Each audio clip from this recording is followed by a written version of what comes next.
আল্লাহকে জিজ্ঞেস করে, আল্লাহ আপনার বান্দার রমজানের এই নেকিটা 70 লিখতাম নি।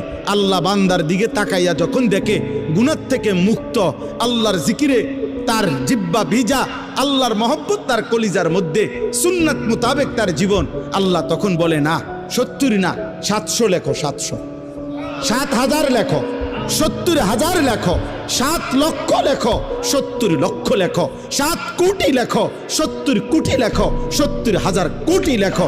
এক সেজদা, এক সেজদা, একবার সুবহানাল্লাহ বললে আল্লাহ বলে লেখো 70,000 কোটি সুবহানাল্লাহ লেখো। কোন বেলায় আল্লাহ মহব্বতের জোশে, আল্লাহ তার মায়ায় আল্লাহ বলে, ফেরেশতা তুমি লিখো না, আক্তুবু, আমি আল্লাহ নিজেই লিখবো। এই নেকি তুমি দিয়া পারতা না, আমি দেবো আমার বান্দার নেকি। বলেন বাপ, বলেন। আহাজ